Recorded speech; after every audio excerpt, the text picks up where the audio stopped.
Welcome to iDream. సైబరాబాద్లో నార్సింగ్ పోలీసులు YouTuber Harsha కోసం తీవ్రంగా గాలిస్తున్నారు. అతనిపై ఇప్పటికే రేప్ కేసు నమోదు కావడంతో బృందాలుగా ఏర్పడి అతని కోసం గాలిస్తుంటే అజ్ఞాతులను హర్ష మాత్రం ఆడియో క్లిప్పులు రిలీజ్ చేస్తున్నాడు. ఇప్పటికే ఆమెతో తనకున్న సంభాషణ ఒక ఆడియో క్లిప్ రిలీజ్ చేసిన హర్ష ఈరోజు రెండో క్లిప్ని రిలీజ్ చేశారు.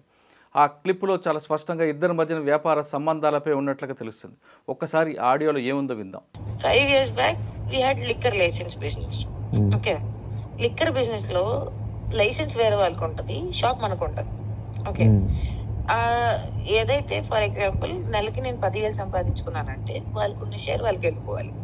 ఓకే, ఇప్పుడు ఇదే లైసెన్స్ నేను వెళ్ళి కొనాలి అనుకుంటే నాకు రాదు, వయసు లేదు. రెండోది ఏంటంటే దానికి టెండర్ ఫిల్ చేసుకోవాలి. మూడోది ఏంటంటే ఆ టెండర్ కూడా చాలా బొమ్మిన తిమ్మిన ఉంటాయి. అది ఆ గేమ్ అంతా ఎవరు స్ట్రైట్ గా ఆడరు. So it was almost like we were under somebody and వాళ్ళ కోసం మనం పని చేసాం. ఓకే, వాళ్ళకి షేర్ బిజినెస్ లో ఉండి ఓకే, మళ్ళీ ప్యూర్ అదొక వేరే లెక్క టైప్ బిజినెస్ అన్నమాట. ఓకే, సో అది చేసిన తర్వాత the owner suddenly expired. Okay, so ఏమైందంటే బిజినెస్ టోటలీ మనకి ట్రాన్స్ఫర్ అయిపోయింది. బేసిక్లీ ఇన్ దట్ బిజినెస్ మనకి ట్రాన్స్ఫర్ అయింది. ఆ ట్రాన్స్ఫర్ అయిపోయిన తర్వాత ఏమైంది, ఆడు కొడుకు వచ్చేసి he was literally tracing me, where is this girl who is running this. Okay, because exactly తండ్రి తర్వాత కొడుకుకి పోవాలి కదా.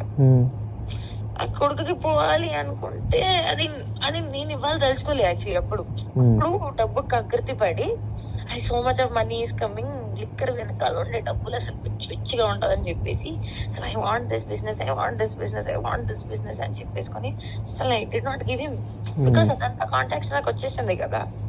నీ బిహాఫ్ లో నేను పని చేసుకుంటున్నాను అనుకుంటే okay, whatever you are entitled for అది నాకు వచ్చేస్తుంది. వెదర్ ఇట్ ఈస్ నాలెడ్జ్, డబ్బులో, పని, కాంటాక్ట్స్, అదంతా నాకు వచ్చేస్తుంది. సో అప్పుడు కొన్న డబ్బు మీద కకృతి పడి I did not give that business to him. I was like మనమే డీల్ చేద్దాం, మనమే క్లోజ్ చేద్దాం, అది తీసి చెప్పేసుకొని నేనే మధ్యలో నుంచొని I was like no we will do it అని చెప్పేసుకొని నేను బాడీ కూడా చెప్పాను, we'll do this, continue this, we'll not give it to him. I was not ready to give that space also to him. He was wanting that, but mutual ka consent మాట్లాడేసుకొని he wanted to take over, because ఇప్పుడు మాకుండే వయసుకి మనకంత కనిపించింది అనుకో అసలు ఏమీ లేనట్టు ఉంది కదా. ఆకలితో జేబులే ఖాళీ ఉన్నప్పుడు వేరే వాళ్ళతో పని చేసేటప్పటికి నాకు నెలకి 3 లక్షలు వచ్చేటప్పటికి ఆలోచించేదాన్ని, ఎందుకురా మనకంత 3 లక్షల ప్లేస్ లో మనకు 10 లక్షలు వస్తుంది అనుకుంటే నేను ఎందుకు నీకు ఇస్తాను నాకుండే స్టాక్ కి. సో అప్పుడు అదే లాగ్ మనకు ట్రేస్ చేయలేక మనం వేరే వాళ్ళని ఇక్కడ కూర్చోబెట్టేసి use to run the business from behind. I use to like somewhere else some from other point of view use to get the stocks and everything. Okay, go down ఉంటుంది, wholesale ఉంటుంది అక్కడ. So I use to deal it because the licence was with that person and business was transferred to us. ఓకే, అవి that man to literally wanted to kill me. Literally. నిజమే అది నిజంగా నా మెడద you never ఇప్పుడు గమనించలేదు, but I'm just saying that నా neck లో ఒక లైన్ కట్ట మార్క్ ఉంటది. Literally it was like on the Madhapur junction. నేను జస్ట్ ఒక కార్ దిగి జస్ట్ నడుచుకుని ఇక్కడ నుంచున్నా, నడుచుకుని 2 అడుగు వేసుకుంటాను, బాగా అక్కడ నన్ను వదిలేసి వెళ్ళిపోయారు. Two boys on bike, literally ఒక్కటి వచ్చేసి నా చైన్ దగ్గర లాగేసుకుని అసలు ఆల్మోస్ట్ కత్తితో నా చైన్ వల్ల నేను బతికిపోయాను అనుకో, just slight mark on it. అప్పుడు మాకు ఒక పెద్ద బాస్ ఉండేవాడు, హీ సెడ్ మిత్ర స్టాప్ ఇట్, అమ్మ వదిలేసి అమ్మ. మాకు పరిచయం అన్నాడు పెద్ద ఆయన, మళ్ళీ ఇది వేరే దాంట్లో ఉంటది అని చెప్పేసుకొని ఈజ్ లైక్ అమ్మ వదిలే అమ్మ, మనకి ఇదంతా అవసరం లేదు, ఎందుకంటే ఇప్పుడు నీకుండే వయసుకి నువ్వు వాళ్ళతో గొడవ కూడా పెట్టలేవు అంటే ప్రతిసారి నాకు ఆ వయసు విషయం ముందుకు వచ్చేస్తుంది. నీకు అర్థమవుతుందా? Even if I want to do something కొంచెం సరే అమ్మా మనకు మంచితనం ఎందుకు అని చెప్పినా ఆలోచించినా కూడా అది వదిలేసినా కూడా నాకుండే సర్కిల్ పెద్దోళ్ళు అందరూ ఎలా అంటారంటే నువ్వు అమ్మాయివి, నువ్వు ఇలాంటివి ఎందుకు చేస్తున్నావు. ఇప్పుడు ఎవరికి తెలియదు కదా నాకు డబ్బు కావాలి, అవును. నాకు డబ్బు కావాలి, ఎందుకంటే శాశ్వతంగా బతికే సమాజంలో మాకు తిండి పెట్టలేదు ప్లేస్ లో మాకు ఎవరి దగ్గర అయితే పని దొరుకుతుందో అట్లా పని చేసుకొని అవతల బిజినెస్ మాకు ఇచ్చేసి expired and after that business is like almost in my hand. ఇప్పుడు నాకు అంత తెలివితేటలు ఉన్నా కూడా ఆ డబ్బు కకృతి పడేసి I did not leave it. నేను వదలేదు. అప్పుడు కూడా పెద్ద ఆయన వచ్చేసి లైక్ ఇదంతా వదిలేయమ్మా, ఇంత మనకి కరెక్ట్ కాదు, ఏ చెప్పినా సరే ఇలాంటి సంపాదన మీద నువ్వు ఇంక ఇంతసేపు ఉంటావు చెప్పు, వాళ్ళు నీకు ఎక్కడైనా పట్టుకుంటే ఏం చేస్తావు అని చెప్పి that was a conversation. And then అంటే వాళ్ళు మాకు కూర్చోబెట్టేసి మ్యూచువల్ లో కాన్సెప్ట్ లో అది వాళ్ళకి ఇప్పించేసారు. వాళ్ళకి ఇవ్వడంలో కూడా I was not happy at all. అంటే నాకు అప్పుడు చాలా అహంకారం, నాతో లాక్కోగలుగుతారా అనేది ఒక thought process. Then in due course of time I really realise that I earned so much. Okay, I earned XYZ value. I earned it. But now what I feel is, literally when they said, no, as a woman, that business is not good for you. Okay, future లో అయితే చేద్దాం అనుకుంటే ఈ business లో కాదు, వేరే దాంట్లో చేసుకో. ఎందుకంటే రేపు ఎవరికైనా తెలిసిందనుకో ఆ మిత్ర శర్మకి ఎట్టి వైన్స్ ఉన్నాయా అని చెప్పి మాట్లాడితే ఎలా ఉంటుంది, అంత గలీజ్ ఉంటుంది. అప్పుడు నాకు డబ్బే కావాలి. నాకు అంత గుర్తుండేది కూడా కాదు దట్ అవునా ఈ వైన్స్ అది కాదు అని చెప్పి. ఓకే, నాకు పని దొరికింది, నేను పని చేశాను, నాకు డబ్బులు. ఓకే, బికాజ్ అప్పటికే I was like, I worked on so many very VVIP candidates, even for foreigners I have worked. Okay, and where I've seen they're so freaking rich. Okay, వాళ్ళకి ఒకటే కావాలి, they need loyalty.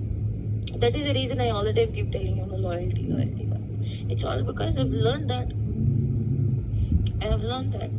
from the most VVIP candidates, that if you are just loyal to them, okay, just loyal to them, you can be the part of the success and the money they have earned.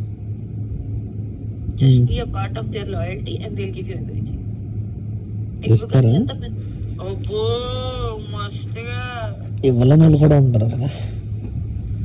నేనేమంటాను, ఇవ్వలేని వాళ్ళతో మనం ఎందుకు travel అవుతాం, matter అది. ఇప్పుడు నేను ఒకటి చెప్తాను. ఓకే, ఎలా చెప్పాలి దీన్ని, ఇప్పుడు what you are seeing today is not today's work. So many years నుంచొని మనం అక్కడ పని చేసాము, అక్కడ నుంచాము.